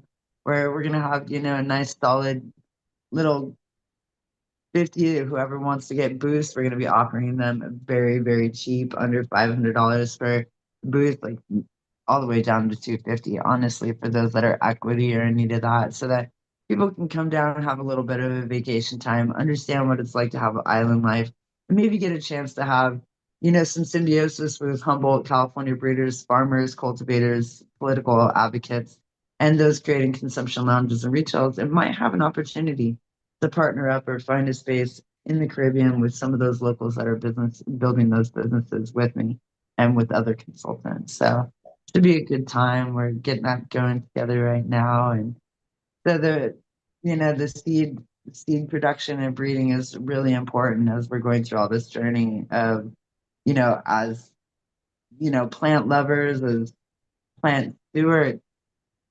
We have this evolution of genetics and spaces, and the ones you grew this year in Michigan, if you had grown them for a few years in Michigan, you'll actually find that they're much stronger in Michigan than ever before.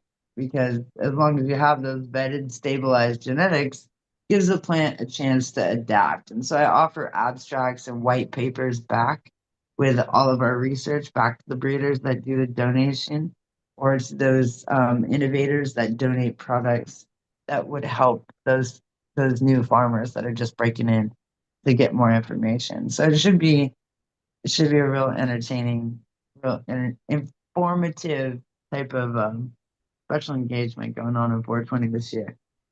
Come to the Caribbean, guys. Come see the U.S. Virgin Islands. That's a commercial if I've ever heard one right there. Come to the Virgin Islands.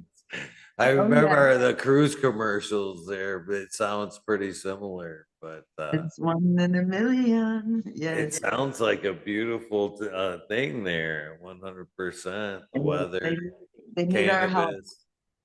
Puerto Rico as well. We'll be bringing them in. They have medical marijuana laws, not recreational laws yet, but we'll be partnering with them in the future as well and bring them in, as well as Guam, which these are all United States territories. They're federally legal and follow the same laws under federal laws as we do here in the central United States. So you can go to Guam, Puerto Rico, and Virgin Islands without a passport. You just need a real ID, and Nice. you can come visit. We honor all medical cannabis prescriptions, and there's recreational laws for anybody over the age of 20. So it doesn't really matter. You can get cannabis legally. So it'll be fun. So is this the first year of this? Yeah, yeah. This is brand new, brand new, brand new. This year we'll be seeing the first consumption lounges, the first retail lounges, and we are just given the first permits for the first cultivation licenses that are offered on the islands. There's 5 islands, and you understand that the Virgin Islands is where Epstein Island is also located. And so there's been a huge amount of scandal around a lot of the oligarchy there. And so the prevalence in really bringing the good people of cannabis there is once again as a catalyst for change. And it's for standing up for the reparations of the people, that they have a right to work with cannabis, to not be taken over by the oligarchy or having some large MSO come in and buy their industry out on the island, and really giving them a chance that, the Rastafari deserve to be in power. And I'm just there to help. And I do love the people that a lot of victimization in those countries from political warfare and things like oligarchy scandals such as Epstein Island scandal, which we're still, in the midst of seeing endless political ramifications from that, so, but it definitely scars the nation when they have to deal with those types of things. So hopefully we're going to face it with having these consumption lounges available where you're going to be able to come to the country, and just like a bar on the beach, you're going to be able to smoke joints on the beach. And that's going to be really, a special occurrence, I think, to have in the world, real special place. I can't even imagine trying to put something together like that out of the States. I have a hard time putting my mind around just putting an event It here is in the the United States States, though. together. Remember, it is the United States.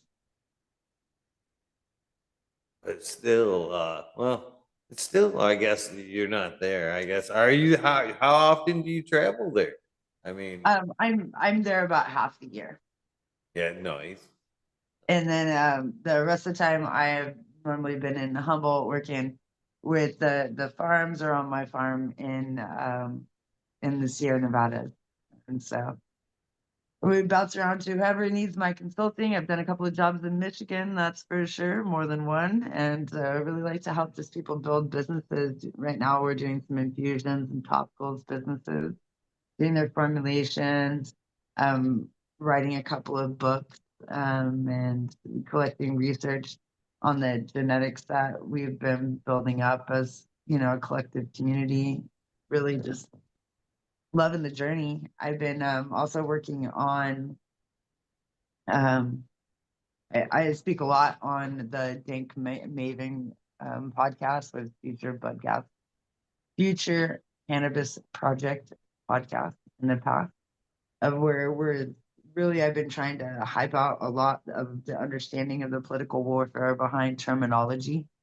And this is huge with understanding the binomial nomenclature, which is cannabis sativa and cannabis indica. These are Latin terms. Latin terms is taxonomy. Like taxonomy defines the door as a door and the floor and the floor, as a leaf as a leaf, and human is homo sapien. And so taxonomy is the actual Latin words that are the basis for naming all things. So this is a world group essentially that are people from different affiliations of all over the world that create these names throughout all time. And they differentiate the kingdom, philo, genus, family, species, which is the definitions of classification of taxonomy. And so we have the same family, we have the same genus, same species, and so on and so forth. You can also see an article about taxonomic nomenclature in Weed World magazine that is currently in circulation right now. And so this taxonomy commerce conversation I've been working on, speaking with different geneticists and different people throughout the world. The original person to bring this concept up is actually legendary Robert Clark, who is just an amazing pioneer in cannabis. That I took a lot of his teachings out of that, combined it with my 7 years of school for horticulture and plant science, and my personal 26 years in cultivation, and watching the morphology of plants change and adapt, and seeing the difference between cannabis indica, cannabis sativa, cannabis ruderalis, and cannabis um, spontanea or mutation. And realizing that due to our lack of linear description, we're not able to really um, talk to another botanist as well across the planet with the words that have been chosen for this plant. And so I'll break that down real quick, as I have been trying to do for as many different demographics as possible. Is cannabis is from the cannabis family of Cannabaceae. Cannabaceae is actually a type of rose. And so cannabis being a rose plant is from the subspecies Rosalis, and specifically a Urticalian rosalis, which means it's a fibrous rose plant, right? So these words that are Latin, they have a specific definition that is linear across the whole world. I can say Urticalian rosalis to someone else that is a botanist in any language, and they know what exact plant I speak of and why and what it is and what it requires and its shape and its everything from the word Urticalian rosalis, because rosalis again is a rosed plant. Urticalian is textile or fibrous material in Latin. So Latin is the basis of many languages to this day, most written that are non-hieroglyphic. And so we go into cannabis sativa. Okay, so cannabis is Cannabaceae, which is the family subspecies underneath Urticalean rosalis. And sativa, that's where we stop dead. Sativa means cultivated. It don't mean dick shit after that. It doesn't mean fucking anything. It means cultivated. So it gives you literally no information. It just means this one's cultivated and this one's wild. So Cannabis ruderalis, which we know as autoflower, is ruderalis is Latin for wild. Okay. So basically, we have cannabis that's wild and cannabis that's cultivated. Oh, that's fucking brilliant definition. Excuse my language. Cannabis indica is India. Indica is Latin for India. So it implies that anything with indica genetics in it were born from India, which again, we know is not accurate at all. We know in current cannabis culture and science that not all cannabis indica is from India. So for me, the binomial nomenclature, and binomial nomenclature is again those Latin terminology of plants. You have the common terminology, which is a rose plant, and the Latin terminology for a rose plant is a rosalis. So that's Latin for rose. So cannabis sativa, cannabis indica, cannabis ruderalis, all of them are all sativa. So currently, all cannabis on the entire planet is cannabis sativa. So it just means Cannabaceae cultivated, and then the flavors of cannabis sativa are cannabis indica and cannabis ruderalis.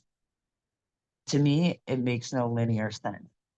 I've fought really hard. I've worked with several different geneticists, and my plan right now is to gain genetics from as many different corners of the world as I can in order to pile them on top of each other to have AI help me deduce what the genetic variation is that would cause a ruderalis to be an autoflower, while another one may be tall linear. So the prospect, the what science backed it is saying it's morphology, meaning, okay, so a plant gets longer linear leaves if it's in a tropical climate due to humidity, surface tension, barometric pressure, atmospheric vapor pressure deficit, and 1,000 other things, right? So it says, okay, well, we're in the northern hemisphere, and so that means it's going to be wider, like flatter leaves with like bigger margins, and like, so that's the concept is that they're trying to say that it's climatic that is creating the different forms of cannabis sativa that are making cannabis indica, cannabis ruderalis. And what I feel should be a fourth one is cannabis mutatia, which is the mutant. The mutants are Australian bastard, the duck foot. We've got, shapeshifter freak show, which is a pinnated, non-linear glassate palmate shape. Like there's several different ones now that are actually they don't even look like fucking weed. We know it, right? You've seen different mutations that are circulating. So I feel like that should be even fourth category. So I've been using and trying to build a group of volunteers that are the Botanical Congress to basically help gather information, data, to try to see if there's a way for us to separate this terminology, binomial Latin nomenclature, so that it allows us to use chemovarg testing. And chemovarg testing meaning, okay, so you can have cannabis sativa / hemp, which all cannabis on the whole planet is cannabis sativa hemp, right? The technical term that all politicians are forced to work under is this one thing, and only one group of people, you realize they make all these fucking decisions to make these words that govern the plant, that make it so that there's no separation. So what I'm trying to do is find out how to separate it, because in Europe they call it cannabis ruderalis, now cannabis spontanea, which spontanea is Latin for spontaneously flowering, which I feel is much more applicable to a cannabis ruderalis plant. Ruderalis just means wild, but we're cultivating it, so it's not fucking wild anymore. It's not ropey, it's not wild, it's any of those things. It is an autoflower. So therefore, I feel that Europe's got it right by starting to use the term spontanea rather than ruderalis. So I just feel like that terminology needs to be separated and defined better. And that's been a real passion project of mine for the last couple of years, talking to different geneticists, seeing if it's possible to, collect this data to better define and separate them. Because I feel it will trickle down to politics, as well as being able to get people to understand that indica and sativa doesn't mean fucking anything. Get off your goddamn rockers. Like, that that is a wives' tale to think that indica is more couch lock and sativa is more high. It doesn't make any sense. Sativa means cultivated, so cultivated doesn't get you more high, and of India doesn't get you more couch lock. It is a combination of cannabinoids and your personal recipe for cannabinoids that are getting you high. It's your entourage or your personal full spectrum effect. And indica and sativa are only characteristics of the plant, how it grows, that it has an opposite whirl pattern, of branching and palmate leaf structure, those types of things. It is just a horticultural terminology. It's not, it means that indica can deal with more cold because it's from a northern hemisphere, while sativa is more from a tropical equatorial hemisphere, can handle more UV light and red light. So yeah, that's one of my tantrums. Sorry about that good 10-minute bender there, but that's what I've been working on is the nomenclature, taxonomy, and trying to get people to understand that science isn't finite. We have the ability to reinvent any of these concepts if we have enough people paying attention to why we need to. And a lot of people just don't get it right now why we need to. So I've been really trying to make everybody understand that it could be a breaking point of linear understanding if we could just get those little scientific points kind of, you know, coming out there a little bit stronger. The nerds, we gotta love the nerds, right? That's for sure. Yes, I agree. Yeah, it sounds like a analytical nightmare to me to do all that data, to be honest with you. Oh But yeah. it definitely needs to be done for sure. Have you ever spoken with Breeder Steve, Spice of Life Seeds? He kind of at one point had undertook a similar taking there in Argentina, where he was offering basically a million seed pop, where he was offering if anybody donated seeds to the project, that when he had it ready, that you were welcome to come out and walk through the flowering stage, kind of like a Willy Wonka walkthrough. Basically, he wanted a It's little all bit the of time to part. work the genetics to where he could get them to flower out at all at the same time. But Uh he's creating been stability. working on that project now for a while, and it's now like pushing towards like sterile genetics, which I don't know how I feel about that. That sounds super Diploids, commercial. triploids, duploids. I don't agree with it at all, even though I know some of the people doing the science behind it. I don't agree with seedless anything in general, though, honestly, because I feel like it's really unnatural. And I have a real beef with people using PGRs. I really want to illegalize it in cannabis. It's legalized in food. There's no reason for it not to be legalized in cannabis as well.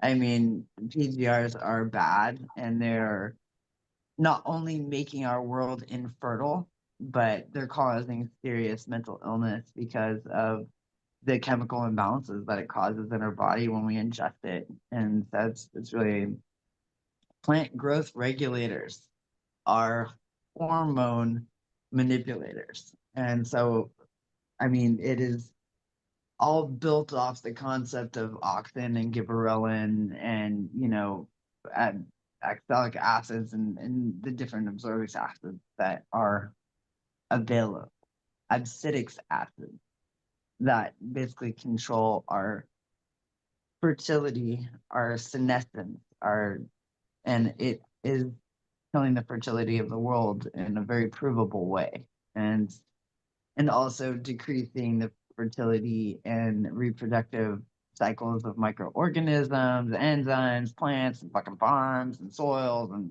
earthworms and like they're just screwing everything up, in my opinion, from what I've seen. You just stop tampering with shit. They're just a ingredient of greed, another ingredient of greed, basically. Oh, it's Um, good. I'd love to talk with that guy though. I'll have to look him up. Spice of Life Seed. Coming at ya. I probably do. I'm terrible with names anymore. I smoke too much weed. there's nothing wrong with that. Nothing wrong with that at all. Oh, Heck yeah, that's amazing though. So how long have you been doing this podcast? we'll be starting year 6 soon. So I That's a started while. this in particular. I've worked on another project before this, um, but I started this in March of 2020. Same synonymous with COVID.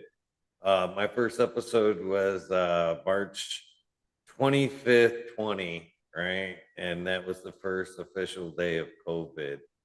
And Yeah. I ran every night for like 400 episodes.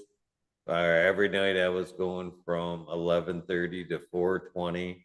I would do the interviews like we're doing now, and if the interview didn't take me till 4:20, then I would shut things down and then start up, which will kind of cut into the end there, invitation towards the end.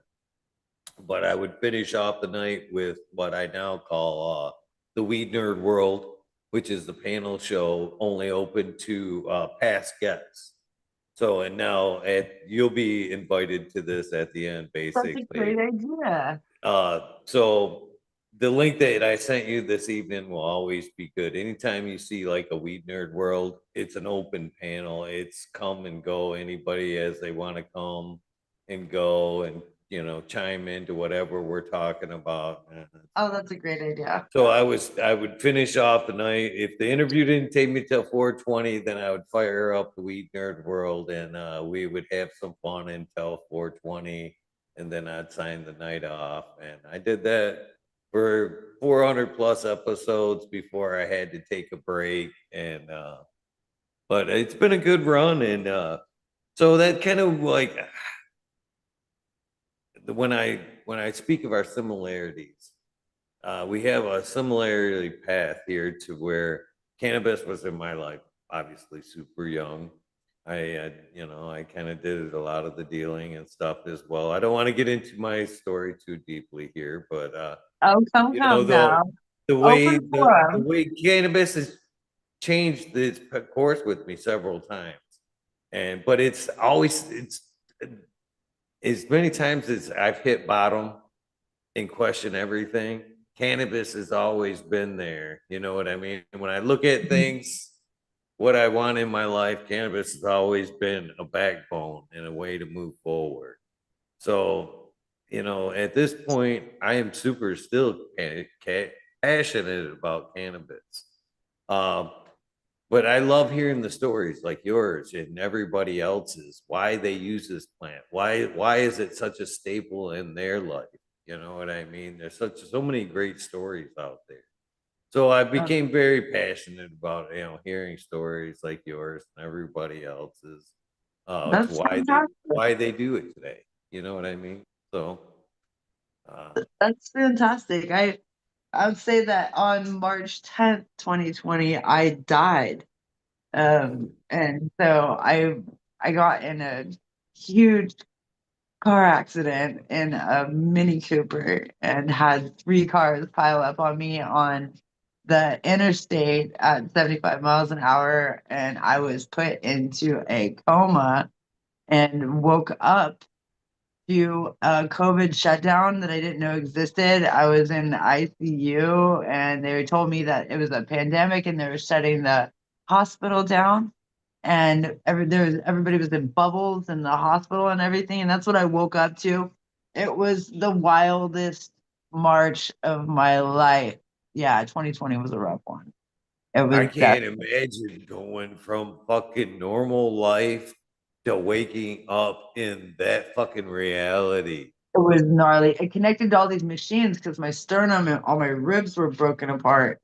So they had me on like these pressurized machines and like this hot water pressure suit thing to like because my ribs were collapsed into my organs and my heart, my lung and stuff. So it was like nobody could come visit me. Nobody like no like I was completely by myself and I recovered by myself without getting put into a rehab or anything because I was completely alone. And as soon as I got, I told them that I needed to get released after 6 weeks. They told me they were going to put me in like a care facility for another 6 weeks till I could learn how, walk again. And I was like, fuck this, take me fucking home. And they wouldn't. And they locked down for COVID.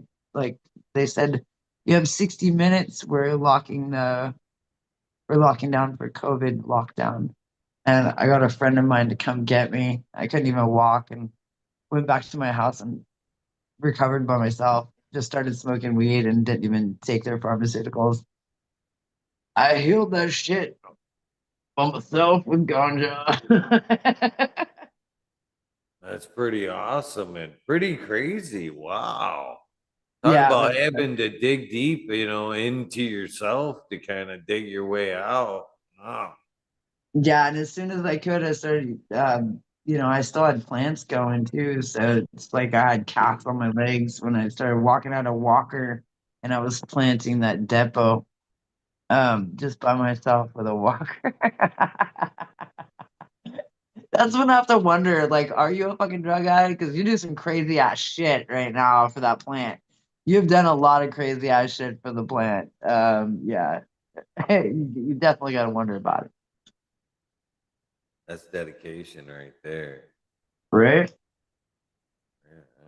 Well, I worked with the Emerald Cup for many years. Like Tim Blake is a really good friend of mine, and as we built like this whole community around, this concept of creating competitions and everything around, our ganja and our wax and everything else, I realized that like my only competition is with myself. Like I want to go grow better and build better and like be better than I was yesterday, like every single day. So if I'm gonna keep getting my bones crushed, I just got a new titanium wrist. This one was good. Last year I got new screws in my left foot. So now that we got Robo Human, just remember we're all just metal anyways, and we grow metal plants so we can smoke a little bit of metalless bioorganic material. It's all kind of a mystery to me, man. Shit's wild. Shit is absolutely wild. Thanks so much for having me on. You're awesome. I've had such a great time talking to you. Well, I appreciate you hanging out with me this evening. I heard you mention Tim Blake there. Awesome guy. He's been on the show a few times, 3 times, I believe now. Open, he keeps giving me an open invitation and to come out to Emerald Cup. He says he'll hook me up and treat me like his own if I come out there. I was supposed to come out. It was like 3 years ago. I talked to him, I think it was in January. I said, I'm coming this year, Tim. And I started running it was my first year of like running, and weirdly enough, I like went blind in the left eye there temporarily, and it threw off my trip to fucking California to Emerald Cup. I was gonna go too. It started. I Oh, mean, I was bummer. like, it came. It was so close. I'm like, I'm gonna go, and I'm like, not a good idea. But I'm hoping to get out there this year. I mean, this I said it earlier as like 26. You know what are we gonna do this year? I'm hoping to make it out there this year. So I don't Yeah, know. they had a year break. They might have a year break again too. We don't know, but we've been having some really great events over at Area 101 with Okay, Tim, right and on. I've been doing a couple of genetics exchanges where we've been doing some really great seed swaps and some good concerts coming up. So we're all just kind of like plugging forward on this crazy landscape that is the new industry.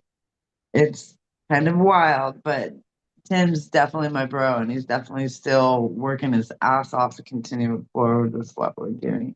Super All the dude. appreciation. He actually liked I posted up the post yeah in the stories. He actually liked the story just a few minutes before the show. So hopefully he at least caught it or is gonna go back and catch it. So Oh, that's awesome. Yeah, he's my dude all day long. Good friend of mine, one of my best. And he is actually the guy that would call me every day when I was going through that wreck. In 2020, he would call me every day and just be like, "Are you okay? Like, you still alive? Are you still alive?" And he would just keep my spirits up. And he definitely was family for me during that time. I'll endlessly appreciate that. So can't wait to see him in a couple of days. I think I'm going over there on like 2 days to go over and check him out. So it'll be good. And I'll tell him I got to talk to you. I got to talk to the Eagle dude in Michigan. And he'll be like, right on. But super cool. we're like podcast So twins. that's awesome, man. It's an awesome community. I'm jealous of Northern California and being able to grow up in that kind of cannabis heritage. Now, that's something, you know what I mean? Everybody has a like can say they have a vein of cannabis, but that's nothing like what cannabis in Northern California. That's a Yeah, one of a kind heritage right there. I'm glad you understand that. Thank you, because no matter where I've gone in the world, there is nothing like what we have experienced. Not just the closeness and the community and us against them and the utter like fight and battle through poverty and a lot of strife and a lot of guns and a lot of stepping on necks and a lot of the traumatizing children and persecuting freedom that they had no choice, all the way down to the Indians, the Native Americans. That it's just been a wild ride. So the very few farms that we have left in Humboldt, I got a big up to all of them. And Nevada County, big ups to all of them. We started with hundreds, we started with thousands, and we're down to less than 50, and we're all trying so hard to keep going and try to keep event space going. It's very difficult because of the fall of what they did to us in the way of, creating those MSO operations, overthrow through foreign investment and all those types of things. So yeah, it is a real unique legacy space, and I'm blessed to have I'm blessed to have been born into it, but it's also made me a woman that's never gotten married and didn't get to have a very normal life because of it. I'm still praying for that normal life to come grow in my garden sometime, and it just hasn't, because the when you do grow up in that space, it is, it's a movie all of its own, and it's hard for people to understand. So I do appreciate you recognizing its diversity. Big ups NorCal. We're still alive. Barely, but we are. We're still alive. And Okay. Michigan is on its journey too. I tell you what, like, you guys are on that side where you got a lot of the like oligarchy, just like hands on the neck, just right there. And then you have states down there like Mississippi or whatever that actually had government funded, research going on. So super different demographic on your guys' side of the United States. Just it's amazing how much the social demographic can change in a matter of a few thousand miles, I know war's not over by any means. War is far from over, that's for sure. But we just need to clarify now that the war is, we were just a casualty of that war. And it's not necessarily the war on drugs, it's the oligarchy's war on people. And that the war on drugs was just another like puppet master way of, you know, look over here while we pump a whole bunch of fentanyl and opiates into your country and pay a whole bunch of indoctrinated, sworn in doctors to pump you full of fucking chemicals that'll kill you faster than shit so you can buy more and then pay more medical insurance to get more so that they can pump you more. And so now we just know that the war on drugs is actually just means it's our war on big pharma. It doesn't mean it's the war on us. It means that it was our war. Unfortunately, we're losing the war because big pharma is winning. So we just have to remember to keep fighting. I really hope that people remember to keep fighting. It. I'm glad we have recreational freedom. I'm glad that we have normal freedom, but there also is a deeper freedom where people that this needs to be a worldwide movement where they need to take the necks, their foot off the necks of farmers all over the place and people that just want to have plant freedom. And it starts with America doing that without just the scheduling and handing us all to Germany, because Germany is where big pharma lives. So we don't want to go to Germany. We want to. I mean, we got a lot of American companies now, but their proprietors are from Europe. So I mean, somewhere shit's gonna get fishy. There's got to be a fish terp in here somewhere. The world's kind of got the fish terp going on, little fish terpy going on. Smells fishy to me. Some shit's going down. It's been a wild ride, man. I really appreciate talking to you tonight. I've been having a great time chatting with you, and I hope I get a chance to come on again and maybe I can show you my invention and give you a walk around on some of the farms. That would be awesome. I feel like I kind of got the Cliff Notes version of AC Moon. So much. I feel like there's so much more to talk about. The author side of things, the cultivation side of things, the innovation period side behind. You know what I mean? There's a lot more to Absolutely. talk about, and I am 100% down for a second episode. Uh, Yay! but keep in mind now, in between the in between, there is the open invitation to the Wink Nerd world. Now that you have the link, you're the come and go as you please. If you happen to see it on and we're talking some shit that you want to talk about, I mean, shit gets crazy in the weed nerd world. I mean, I'm we super try to down. start out with cannabis, but there's only so much cannabis you could talk about. I mean, it goes from like cannabis to psychedelics to like conspiracy theories sometimes. Well, It's it all sounds like over the it's a place. group of people, and I will definitely have to join because I need more nerds in my life. I've missed nerding out. I think one of my very favorite things to do is just sit with my peeps and just sit over a joint, like a cup of coffee or tea or just a warm fireplace for us this time of day and just talk nerd shit, whatever comes out and just nerd out on all the weirdest, craziest shit. It's so fun to have that space. Thank goodness we have the internet now. What a damn blessing. Blessing. Whoop, whoop. I So agree. blessing. And I One love that last thing. crazy AI image you made for the show. My dad was a Vietnam vet and he was obsessed with eagles. So like everything in my memory that's ever anything in my father, it's all eagle based. So that image actually like hit home for me in kind of an odd way, even though I don't normally use AI. I loved it. It was good.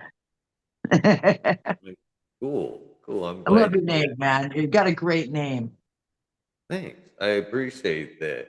I'm hesitant on the AI, but I'm being slowly forced to kind of open up and use it. I'm still kind of old school. I appreciate technology and I use it, but say at some points I'm a little.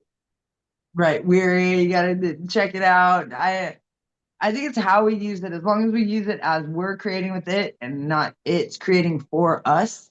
Yeah. Um, I think it's just a matter of really staying in control. My son's name is Chaos, and I raised him to be my John Connor because I am definitely always, not only because I grew up doomsday prepping with a doomsday prepper mom and military family, I definitely believe we need to stay aware and on top of the fact that we are not in control. And I as long as am. we got to be intelligent enough to realize that, and then we can control them by not letting us, don't let them take complete over. I'll have to I come back with Terminators and shit later in life, and they're like, people will start calling me Sarah Connor and shit. And it doesn't work. Like, my name's AC, not SC. So, like, I don't know. Just try to blow some fuckers up for me so I don't have to do it later. Okay. Like, going back in time, that shit's really tiring, I heard. Like, So this is, I guess, I've been kind of giggling at myself here the last few seconds as we talk about the AI, and you gave me the compliment on using the AI. This is the portion of the show where I show how fucking old school and like anti like AI I am. This is the part of the show where I like get this old school sound bite like they used to do on the radio stations. Like, hey, this is Kid Rock, and I've been on 105.5.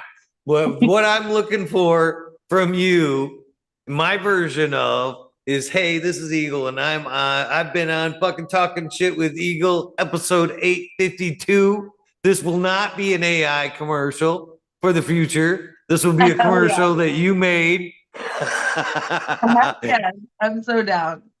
So basically, anytime you're ready, I'm ready. Excellent. My name is AC Moon. I've had such a good time chatting it up, fucking talking shit with Eagle over here on YouTube. Thanks so much for tuning in. I dig this guy, and what a great show. I hope that you guys all keep joining. I'm definitely coming back. Smoke a fatty, kick back. And this is no AI in the making of this show. This is all some real stoner shit right here. Thanks so much for joining. Super awesome. Thank you so much. I greatly appreciate that. And thank you again for hanging out. It's been a super fun episode. Great conversation. And I very much looking forward to doing this sometime again in the future. Absolutely. Invite me back anytime and I will join you in your wee nerd gathering and come talk some shit with you fellow wee nerds. And I really appreciate your time and having me on. It's been a great chat, man. For the rest of you guys, thank you very much for your time. Don't forget the most important part, Brandon Max kindness do save lives. And with that being said, we are out of here. Thank you again. We will talk soon.